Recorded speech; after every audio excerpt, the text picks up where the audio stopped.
All right. Good evening, ladies and gentlemen. It's your good buddy Chewie. I am joined once again with my brother from another mother, Mr. Pip and Chewie. How are you, sir? I'm doing fantastic. I've been going through a little bit of vlog withdrawal, so I'm glad to be back here doing this with you on your wonderful website, and I think we got some good stuff to talk about finally. I think so. You know what? It's been a little while.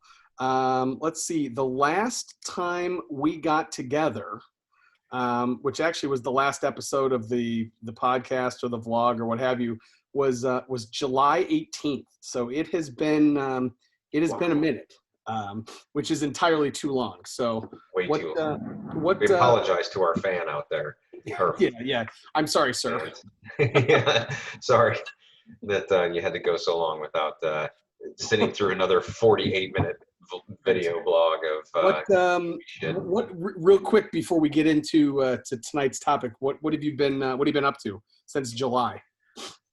Oh geez, just kind of getting through the summer months, I guess. Life is pretty normal-ish, I guess. I've got a daughter right now who just started kindergarten, and today was her first day of actually going to kindergarten. Okay. So it's been a sort of a weird transition into her going into that process. So it's not just like, not being in kindergarten one day and then being in kindergarten the next. She's had to start sort of partially in kindergarten, doing e-learning and stuff like that from her daycare. And now she's in a weird program where she goes 2 days one week, 3 days the next. And so they're phasing children back into the school system very slowly, which I appreciate and I think is a smart idea. But at the same time, it's still really weird. And my hopes and dreams of being out of daycare with one child have been shattered, unfortunately. So we're having to continue those payments a little bit longer than I hoped, but it's worth it in the end. Yeah. So I got so my older two boys, they're in kind of a similar situation where 3 days, like every other day, they'll go to school. So 1 week they'll go in 3 days, and then the other 2 days they're like home virtually. And then my youngest, who's a first grader, he goes to the building every day. So this is our last week we had a kind of a preview day where they all went one day. But so this is the first full week of school, for whatever that means. So it's, so far so good. Obviously, and I'm sure it's for the same way for you guys in Indiana. It's still a lot of social distancing. They still have to wear their masks. Yep. The kids actually don't change classes, like the teachers rotate as opposed to the kids rotating. So it's different, but I guess the good news is it's the only thing that they know, right? They don't know any different. So right. Yeah, very true. And it's been certainly inconvenient on a handful of levels. All my hobbies have been squashed for the summer in terms of, the summer blockbuster movies that we all love going to. And I'm a big concert goer too. So pretty much all of those have been shut down. The one hobby that I feel like I still have left that is actually probably flourishing is it happens to be our topic for tonight. So nice. Like that segue, I'm kind of trying to weave that in there. Outstanding. Lay it on them. What's tonight's topic? So today we're going to talk about our current top 5 favorite video games. We've touched on movies and music and wrestling and all the other geeky shit that we really loved when we were in college, and we'd be in bad shape if we didn't mention our love for video games when we went to school. And I don't when I guess, to the best of your recollection, when did you start playing video games? What was like your first experience with the wonderful hobby of gaming? Yeah, I guess so. I was the first system that I had was an Atari, an old school like Atari, probably 2600. So that was the first Space Invaders and Pac-Man and Pitfall and River Raid, which I know holds a special place in your heart. Love it. So that was, and then obviously as I was growing up, the quarter video machines, whether it was at Chuck E. Cheese or at the roller rink or at Carlos Pizza uptown, we'd just pump those video games full of quarters. But probably, I guess to answer your question, it would be like Atari. I had a buddy that had an old school like ColecoVision. Yeah, yeah, Yeah. So back, what's that? Early '80s. yeah. I believe so. Yeah.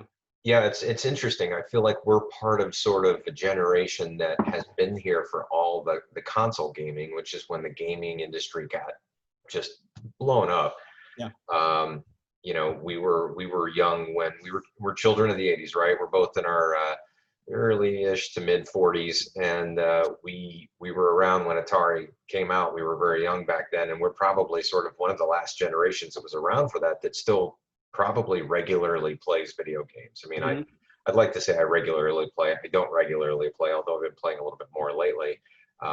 But it's interesting, like the generations older than us, I don't feel like they play as much, and the ones younger than us weren't around for some of the beginning consoles and things like that.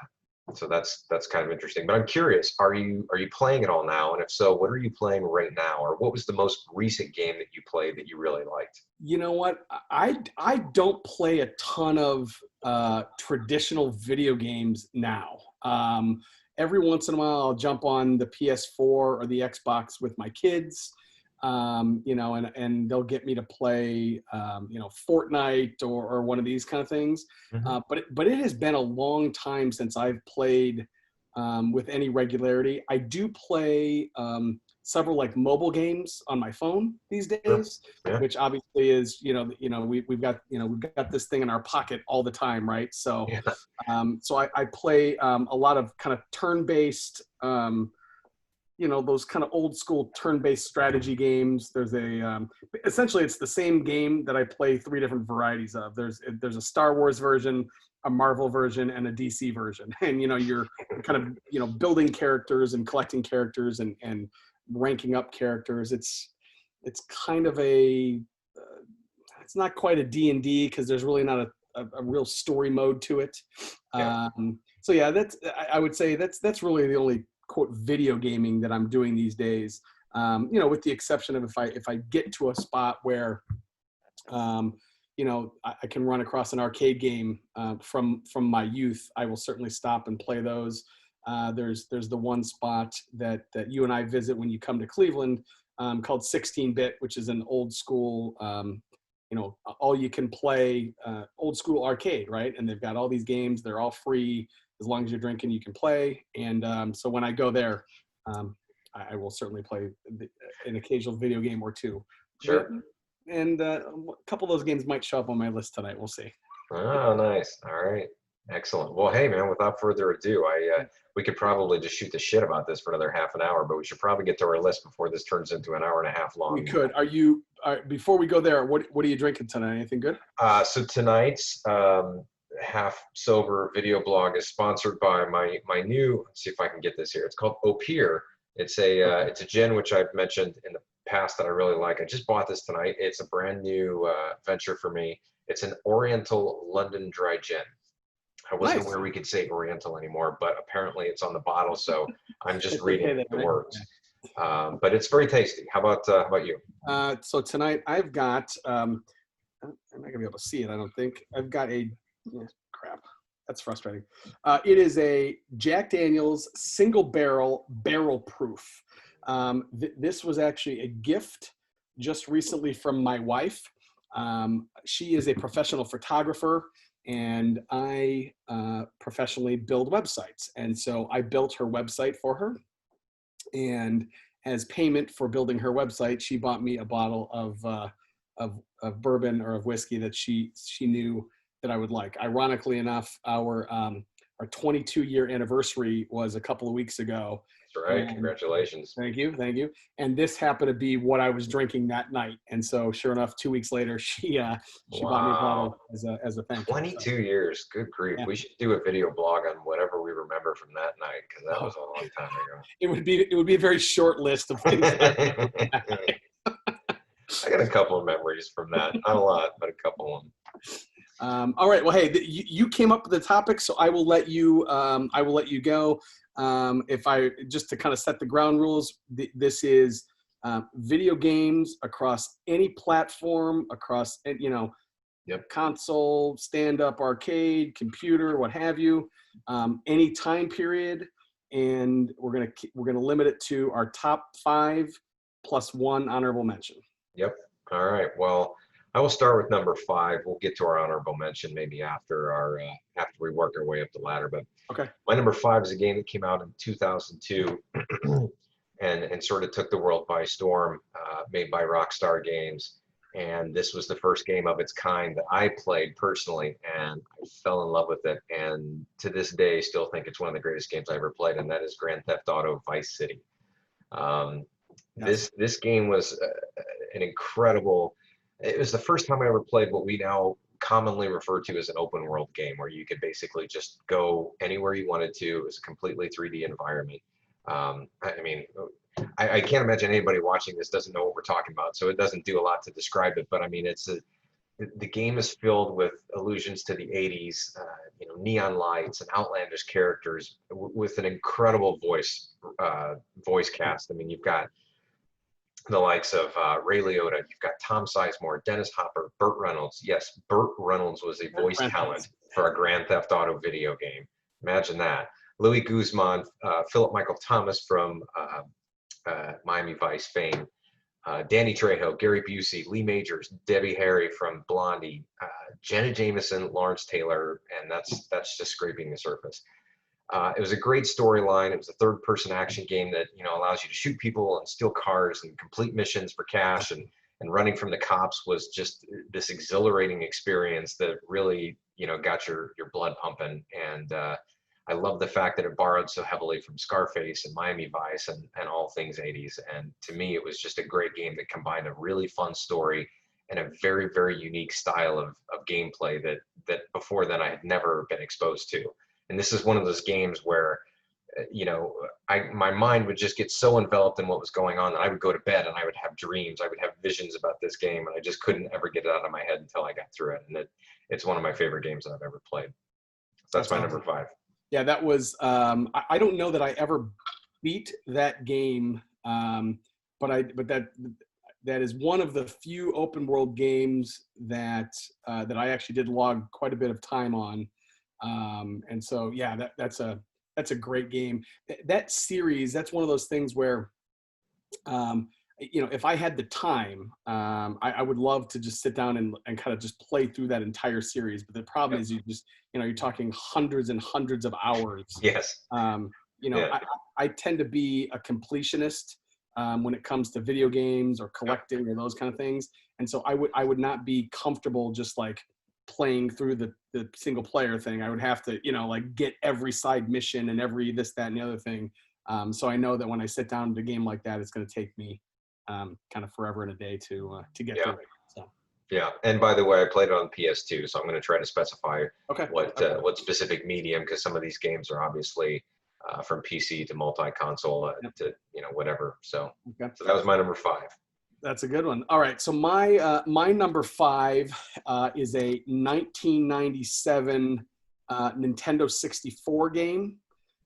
It is based on one of my favorite James Bond movies. It's called GoldenEye 007. Gold standard for first-person shooters, right there. I mean, it was a game that, we probably played more of this game in college, certainly at 406, than maybe any other. It had it was a first-person shooter. It was really one of the first really well done first-person shooters. It was probably the best one at the time for the Nintendo 64. It followed the movie GoldenEye very closely. There were some kind of Easter eggs throughout it. So I was a big Bond fan and still am. So if you were, there, you would see kind of characters from other Bond films that would show up. It has a single player campaign, which is awesome. You could play that from beginning to end. You could, gain new power-ups. You could get new weaponry. And it was cool because you would play through it once, and then the second time you would play through it, you could use all of the weapons and stuff that you got from the first time, right? So you'd go back to the first level, and then you'd be able to access other things based on tech and gear and stuff that you had gotten the first playthrough. So in addition to that, it had a multiplayer mode where you can play up to 4 players on the same screen, which at the time was relatively new. Again, this is 97. So we had, even in our apartment, we played an awful lot of co-op and 4-player, versus in GoldenEye. So it was, again, I'm a huge Bond fan. I loved this particular movie. If you're familiar with Bond, this was the first Bond movie where Pierce Brosnan was Bond. Yeah, I was just a huge fan of this game. I played the hell out of it. And again, this was on the Nintendo 64. Right, that was actually an exclusive for the Nintendo 64. I don't think any other platform carried that game. And yes, that was a fantastic game. That was probably the first person shooter that I really got into, because it not only had a fun multiplayer mode, but a really great campaign, right? It loosely sort of followed the story of the GoldenEye movie, as you mentioned. But it really, it was sort of, I believe, if my timeline is correct, it followed games like Wolfenstein and Doom that were sort of, I have to think, to some degree inspirational, for the people who created GoldenEye. But GoldenEye became, no pun intended, the gold standard. It was absolutely one of the greatest first-person shooter games ever. And I play a game called Warzone right now. I got suckered into that. My buddy Dave, he talked me into playing it, and it's a Call of Duty type game. And I fully believe that games like that would not exist today if it hadn't been for games like GoldenEye to pave that road to get there. And it's awesome. That's a good choice. Awesome. All right. Number 4. So number 4 for me is a newer game. I'm going to guess you haven't played it, but I'm almost positive that you're familiar with it. This came out just 7 years ago, released by the company Naughty Dog, who's kind of famous for the Crash Bandicoot series and the Uncharted series, the Drake's Fortune and all those. This is called The Last of Us. And The Last of Us is a game. It's an action-adventure story about a weary survivalist named Joel and a young teen named Ellie, and they're trying to basically get from one side of the country to the other in the midst of a giant zombie apocalypse. And I don't want to go into any more of the story, because the story is one of the most precious things about this game. It's really, really good. It draws you in and makes you care immensely about the characters in ways that not even movies can do. It's a great mix of third-person shooting and puzzle solving and treasure hunting, kind of like the Naughty Dog games are known for doing. It's really cool because you can craft and upgrade your own weapons, but you have extremely limited supplies, so you have to be careful with what you have. It's not just a run and gun type game where you're just spraying bullets everywhere trying to kill things. But the story that goes behind it is so incredible, and there were moments where, it'll make you laugh, it'll make you cry, it'll make you shit your pants. Honestly, this thing from beginning to end is amazing. I played this through multiple times, which is the biggest compliment I could probably give a video game these days, especially one that has a campaign that probably lasts at least 15 hours if you're going to play it on a completionist level. So it was an unbelievable game. I was blown away the first time I played it. I played it on both the PS3 and the PS4 when they got released and remastered for the PS4. And anyone who's involved in gaming or knows gaming knows that they just released a sequel not too long ago, which I haven't played yet. I'm intentionally kind of holding off on it because I played the first one again before the second one came out, and I don't want to get too burnt out on it. So I'm going to wait a little while, maybe see if it comes out as a greatest hits or something, get it a little cheaper. But it's the one game that I wouldn't even blink and pay full price for, because it was really, really amazing. Nice. Yeah, no, I have not played that one, but I am familiar with it. I might have to go back and pick that one up. Yeah, I've never played it though. Well, the great thing is it's another game, again, obviously 15 hours ish. It has a lot of time that goes into it, but you can get it for probably $15 or $20, and I promise you won't regret it. It is a very, very compelling story and a really blood pumping, type of experience. That's awesome. Okay, so my number 4 is a PC game. It was released in 1985. It was from the publisher Sierra Online, It was built or designed by three people: Roberta Williams, Ken Williams, and Scott Murphy. It is called King's Quest II, and the subtitle to that is Romancing the Throne. Um, so obviously, Romancing the Stone came out in 1984. So it was clearly kind of a play on that. So the King's Quest games, they all they follow.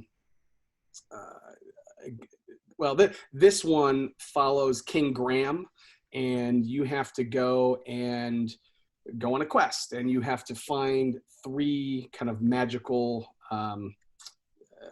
pieces or things throughout history. It's a puzzle game. I remember the first version of this game I bought. It came on, I believe, the floppy disks, 3.5-inch floppy disks, right? Yeah. And so you would not only moving throughout the environment, but you're typing as you go. So it's the kind of thing where you'd walk up to something and say, open chest or open door, knock on door, that kind of thing. And I remember sometimes when you would go from one screen to the next, it would say, please insert disk 2, please insert disk, so you had to stop the game, open your disk drive, put in a floppy. A lot of people these days, depending on how old you are, you may not even understand what a floppy disk is, but back in the day, you had to actually open up your computer and put a disk in. So I don't know how long it would actually take you to play through this game. Like if you just kind of knew it from beginning to end. For me, it felt like it took forever, and that was fine. I was okay with that. It was a lot of trial and error. It was a lot of saving along the way and trying something and then dying and saying, fuck, I realized I should have saved 5 minutes earlier, and you had to go back, 3 hours. But this, the entire King's Quest series, I don't know how many there were. There probably end up being probably 8 or 9. And then they had a Space Quest series, and then they had a series called Leisure Suit Larry. But they were all kind of these same kind of adventure, kind of exploratory type games. This one, though, the story was really super compelling. You would meet, legendary figures kind of like King Neptune, Little Red Riding Hood, Count Dracula, and at the end of the game, you're trying to get the princess at the end of the game. So it was, spent a lot of hours, a lot of my formative years. So again, this came out in '87. So this obviously is pre-college. This is pre-high school. This is kind of middle school, grade school kind of stuff.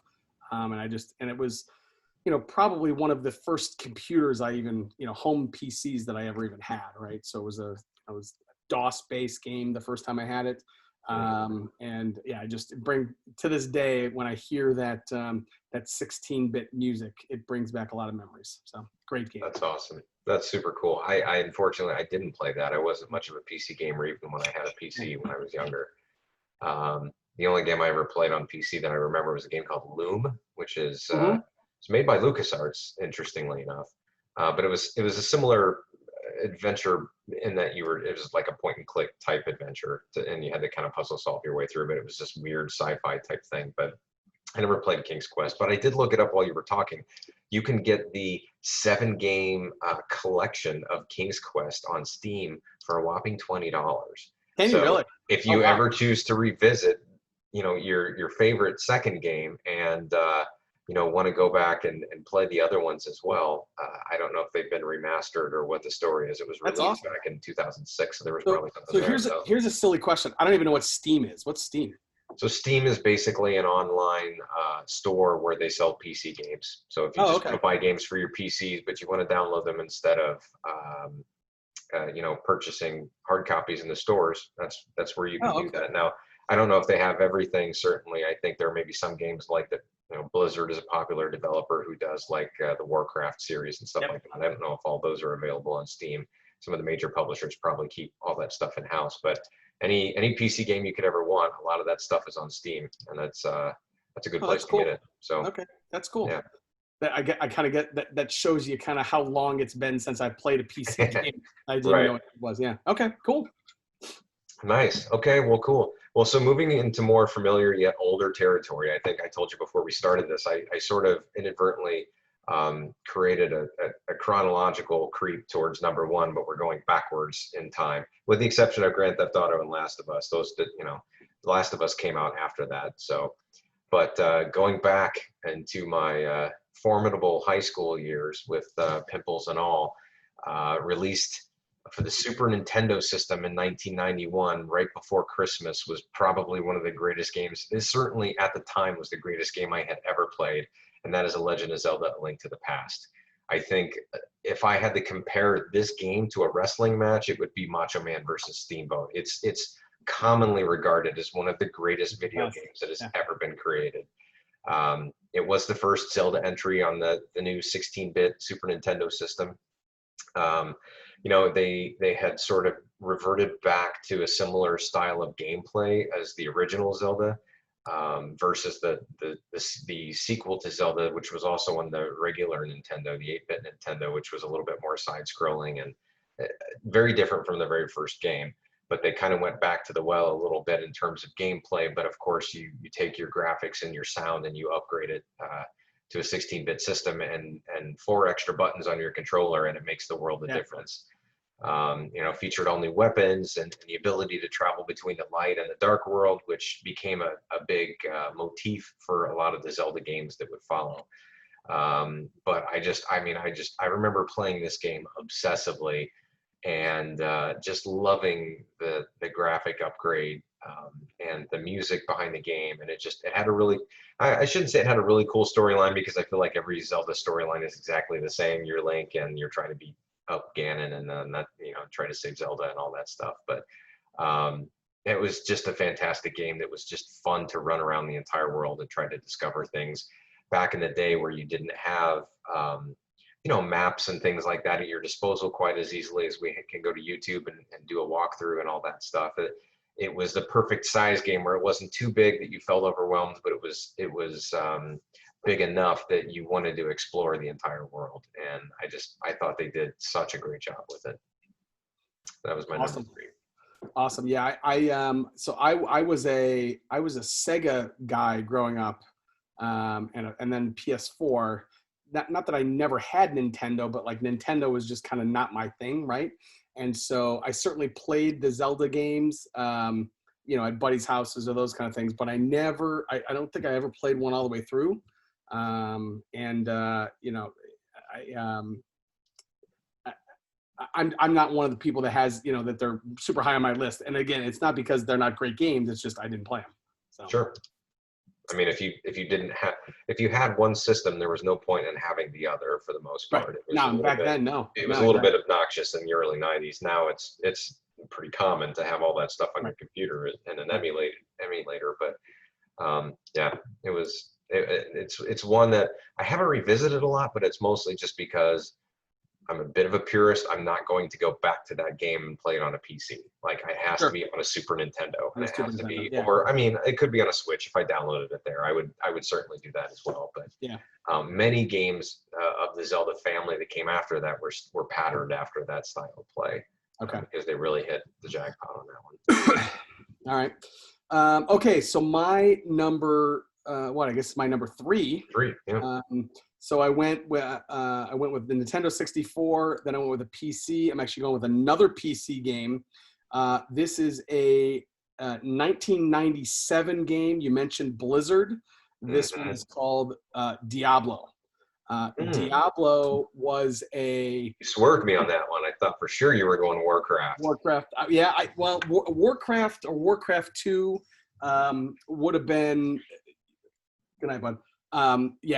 Is certainly up there. And, you know, one of these days we'll have to do, you know, a Nintendo list and a computer list and a arcade, you know, because absolutely separate this a little bit more. I was talking before this.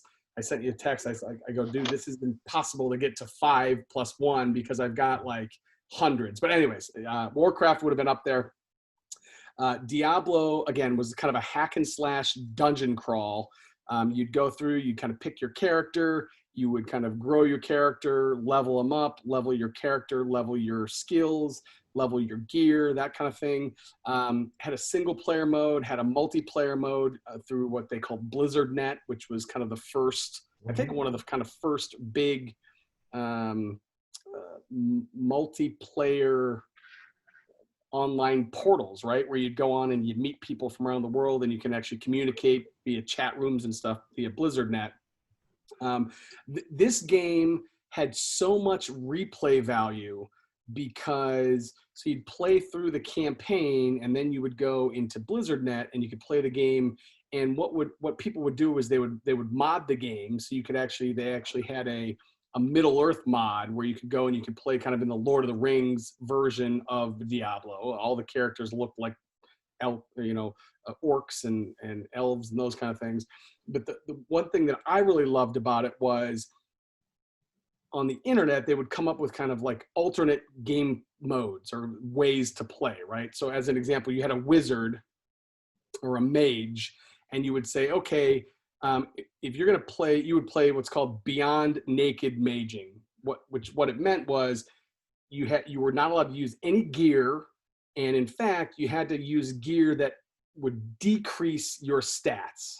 So that the worst gear you could find, that's what you had to use. And then you would go through and you'd play the game like that, right? Or you'd say you were just like a naked character. So you'd have to go through the game and never get any gear and try to do it that way, right? So it was again, the replay value, especially when you get into those kind of things, was off the charts. I played this game all through college. I played it for several years after college. There was really a big community around this game. And this is in the kind of early infancy of online forums and message boards and those kind of things. But yeah, the amount of hours that I logged at playing Diablo, and then the sequel Diablo 2 and Hellfire and Diablo 3, and getting ready to come out with Diablo 4. This was a gold mine for Blizzard, and it was because it was a great game. Yeah, no, that's great. I remember playing that a little bit, playing your game because we shared a room in college, and I remember you had the computer, and I played a little bit of Warcraft when you had that or when you were playing that. I don't remember if it was 2 or 3, but it was probably 2. Would have been 2, yeah. I think it's 2. But I remember playing Diablo a little bit, and I didn't get into it as much, but I do remember very specifically sort of going through and just looting the crap out of everything. It's just it's a lot of loot mongering in that game. Yes. But it was super fun, and I know that like that game. I'm pretty sure. So I think what was it called? Something. Well, it's called Battle.net now, I believe. Maybe Blizzard.net. Yeah. It's called Battle.net, but it's basically a portal that Blizzard has where you can download that as an app on your computer, and then you can play all their games, or you can buy all their games through there, obviously. I might have misspoke. I called it BlizzardNet. You're right. It was called BattleNet. It might still, I don't know if it changed or if they rebranded, but BattleNet is kind of what they have now. And I actually downloaded that a handful of years ago because I played a game that it was clearly inspired by Warcraft, and my desire to play that was inspired by my playing your version of Warcraft, and it was called StarCraft. Okay. Which is essentially the same thing, only set in a different kind of universe. I played StarCraft 2 specifically, and it's a really fun game where you just, you create all your armies and then you send them off to, accomplish various objectives and things like that. So that's cool. That's a good game. All right, so number 2 on my list is probably the game that I have logged the single most time in my entire gaming life, if I had to guess, because A, I love it. It's just one of my absolute favorite games, and B, it takes a little while to get through, so it's not a quick playthrough, and that is Final Fantasy II for the Super Nintendo system. So Final Fantasy II, as most people who know video games know, was actually the version of Final Fantasy IV that was released in America. So Final Fantasy IV in Japan was Final Fantasy II, released by Square Enix in 1991. So, Final Fantasy is not too unlike the gameplay of Zelda in the spirit of being an up, down, left, and right scrolling kind of game. But it's a role-playing game. It's the first role-playing game that I ever really played. I think that's not entirely true. I think I played the first Final Fantasy and maybe the first Dragon Warrior game or something, and those games were okay. But it wasn't until I played Final Fantasy II and their active time battle system, which, battling with monsters requires more strategic, thought into how you're defeating your enemies. Each character has their own special class that they're in. It can't really be changed. So you're either, you're a fighter, or you're in magic, or you're a character that has some special abilities or whatever. But the storyline is to this day probably my favorite storyline of a game that I've ever played, and that's a huge compliment, because again, it's one thing to sit through a 2.5-hour movie and have an engaging story, but these video games last hours upon hours upon hours, and to have a good story and to have you really get it, absorbed into the characters is a huge compliment. And to be honest with you, my favorite video game score that I've ever heard in my life, I still to this day listen to the soundtrack of that game. The 16-bit soundtrack of this game is fantastic. It is so good. And there will be pieces in that score that I'll hear, and it'll take me right back to the exact spot of that game that I played. And it was probably the first game that I ever played that I really lost time. The one where I'm sitting here playing, and it's like 10 o'clock, and I'm like, I should probably go to bed soon. I'll get to this next part. And then I look at the clock, and it's 2:30 in the morning. And I'm like, holy shit, I got to get to bed. I got to go to school the next day, or I got class the next morning. Yeah. Just absolutely phenomenal from top to bottom, and a ton of replayability, which is why I've probably logged more hours with that than anything. But Final Fantasy II for the Super Nintendo actually was really close to being my favorite game of all time. But it got edged out and is at my number 2 spot. There you go. Yeah, I played that one. The first time I was introduced to that one was probably in college with you, and then I went and played Final Fantasy, several of the other ones. I think the last you played 3. I think. Yeah, we played 3. I don't think I ever got the one. I don't know how many there are at this point, but 15, I think, or something. Yeah, I mean, I think the last one that I played was, I don't think I ever played any of them on the PlayStation. So whenever that was. So they only released 2 on the Super Nintendo. They released Final Fantasy II, which was 4 in Japan, and then they released Final Fantasy III, which was 6 in Japan. Okay. And that was it. That's all that ever hit Nintendo. Okay, so that might have been the only 2 that I played then, yeah. Yeah, they came out with Final Fantasy VII on the PlayStation, and then things kind of kept going from there. Okay, all right. But yeah, that game is just so fun. Yeah, I agree. Okay, so I'm on to number 2 now. So again, just as a recap, I went Nintendo 64, I went PC, and now I'm going with the Sega Master System. Ooh. Yeah, this is a 1987 game. Probably not super well known. It's called Alex Kidd in Miracle World. Yeah, I know. This is your kind of standard 2D, left, right, up, down, kind of single screen environment player. Alex is a kind of young martial artist. And he's going after the big bad. I believe his name was Jenkin. It had elements of, just kind of a button smasher. It had elements of puzzling. It even had some rock, paper, scissors in it. It was one of these games. I remember I used to play this game, and it was, I would just play it over and over and over again. I remember I would talk to my 7th and 8th grade girlfriends at the time. I'd be sitting in the basement. I would be playing this while I was talking to them on the phone at night. And it was, I'd be playing through areas that I could, just kind of do in my sleep. And it was comforting. It was a great game. The story was compelling. And I remember the first night I beat that game, I was so excited to finally beat that game. There was a couple of sequels to it that, were okay, but they never kind of lived up to the greatness that was Alex Kidd in Miracle World. That's a good one. I have played that. I can honestly say it's been a long time, because the Sega Master System has not existed for a while in anything other than emulation form. But I do remember I had a friend back in middle school that had that game too. So that was a cool game. I do remember that.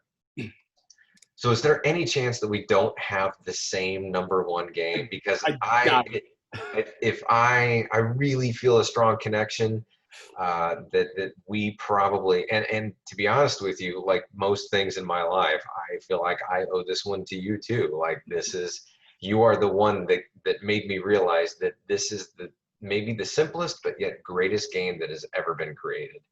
Um, so I'm going to go ahead and guess and try not to take too much of your steam.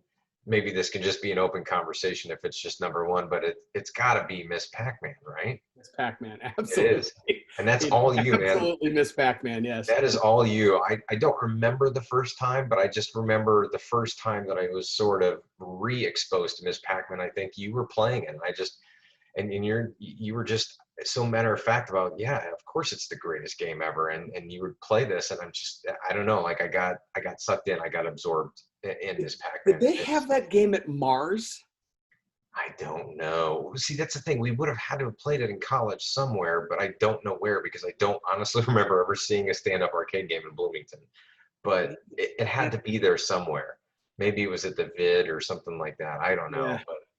But you know, a couple stats on this Pac-Man, released in 1982 by Midway.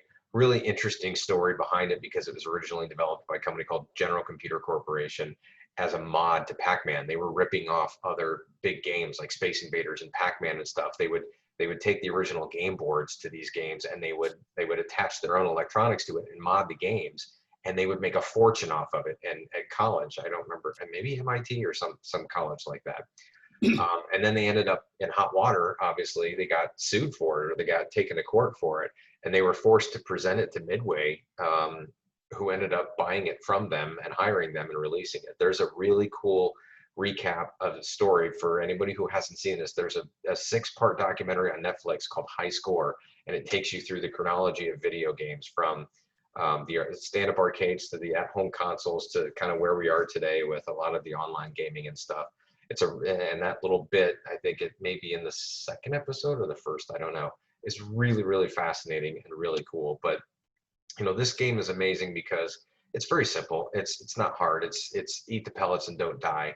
But this game is so infinitely better than the original Pac-Man because it has Absolutely. multiple mazes and it's completely random. The one thing that Pac-Man didn't accomplish appropriately is that if you played it enough times, you can memorize the patterns of all the ghosts and where they go. You can't do that with Miss Pac-Man. It doesn't exist. There are no patterns.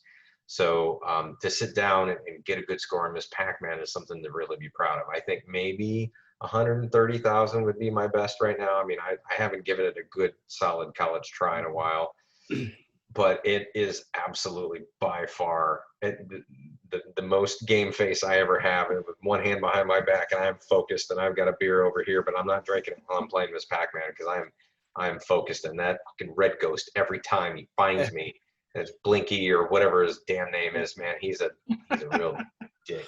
No, yeah, it is certainly the simplest game on my list. But yeah, I mean, it's amazing. I cannot tell you how many quarters I pumped into it.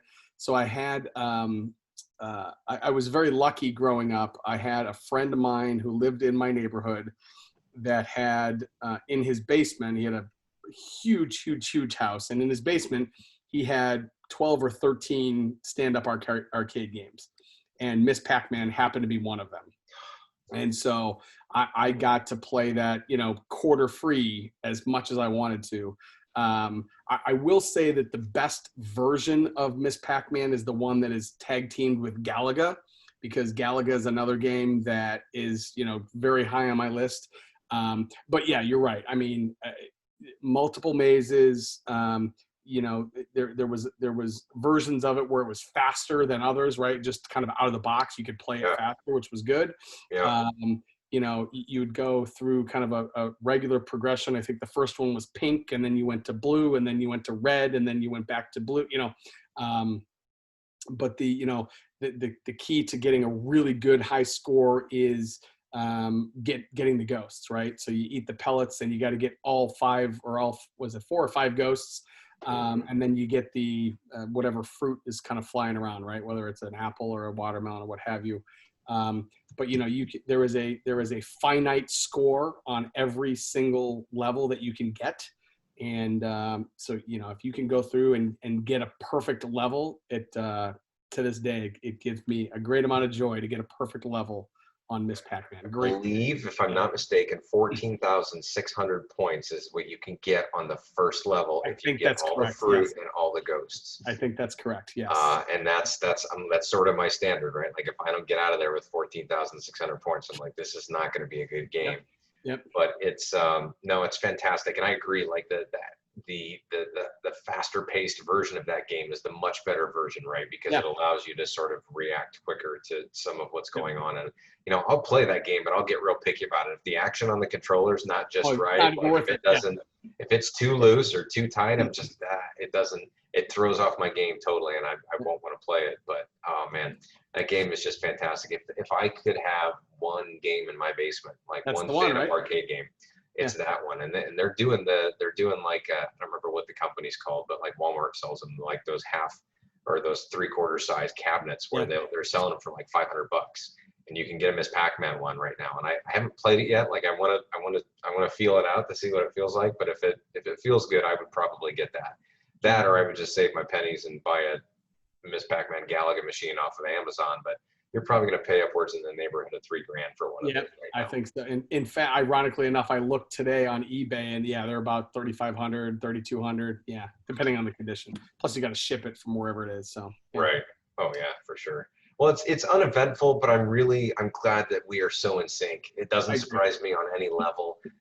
But I mean, a lot of our whoever is watching this is probably bored to death because our lists are very similar because we sort of shared a brain for about 5 years, so True story. or 25 years. All right. So what? We got one honorable mention. What do you got? I did. I checked an honorable mention because, and this one actually almost ended up on my list, but I didn't, and I didn't actually pull the stats for it, so I don't have as much other than just the game. But my next one is another newish kind of game. It's the Batman game called Arkham Asylum. Yeah. That game is a fantastic game. It was one of the first of its kind that had that sort of gameplay, which was, I mean, it was similar. It's a melee style fighting, really more so than, you know, it's similar to the last of well, maybe not the last of us. It's similar to some of the Naughty Dog games, like the Uncharted games, where it's puzzle solving and you know, finding different whatever treasures and stuff all around the place. But the main style of fighting is really more of a melee style versus a gun game. And that's all well and good. The gameplay is great and it's fantastic, but there are a couple things that make this game really special. First of all, it's all in the Batman universe, right? So if you're a comic book geek, you have to play this game. It is fucking amazing because it goes so deep into every comic book. I mean, there are 3 games now, or 4, well, 3 primary games that came out, and every comic book character that has ever existed on any of those pages has ended up in one of these games, and most of them end up in the first game, and it's fantastic. But it's really cool because you're going to get to fight everybody, but it's really creepy. It's legitimately scary.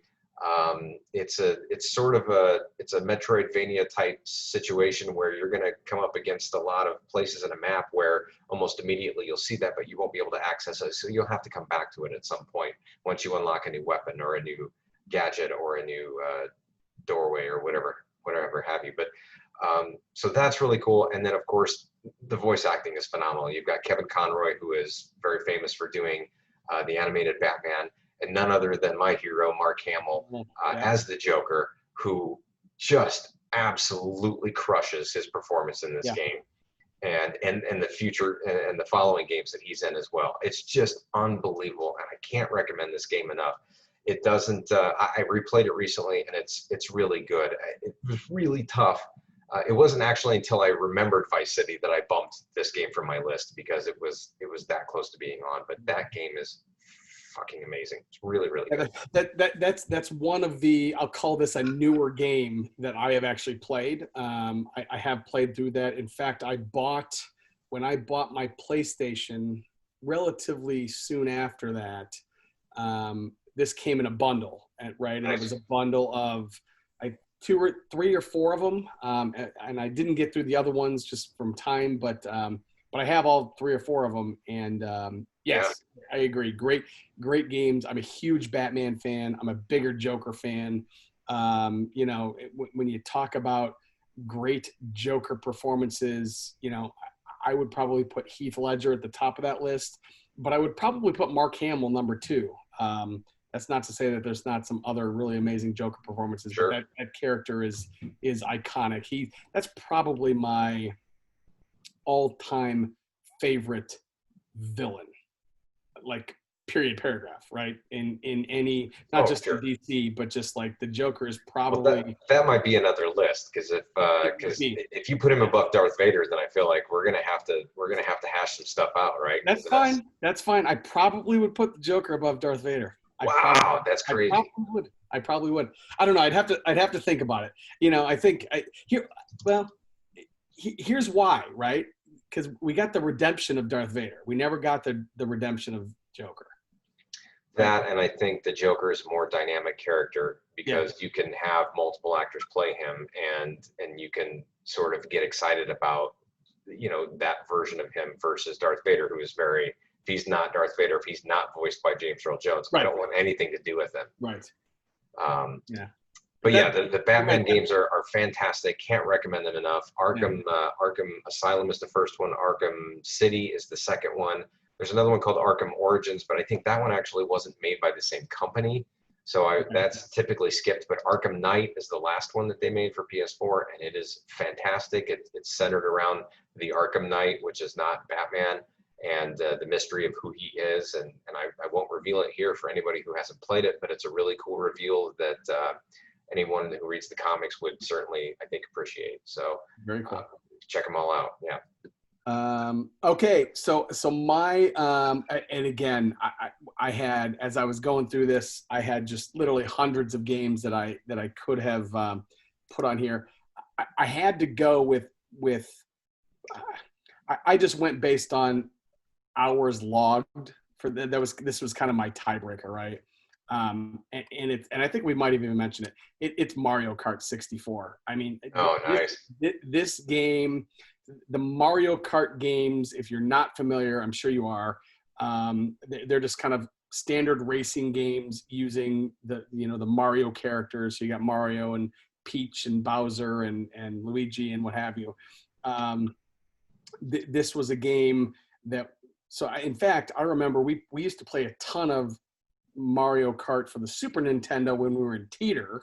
And then when we moved to 406, we had the Nintendo 64 version where we were going back and forth between GoldenEye and Mario Kart. The only two games that you really had to own if you had a 64. Really? Those are the ones, right?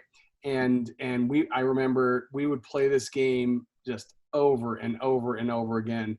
And I mean, the replay value was off the charts, obviously, because you're racing against your buddies or you're racing against yourself. I remember if you bought a special attachment and you would put it into the controller, you could actually like record your fastest run, and it would show the ghost of where you were, and then you would try to beat that.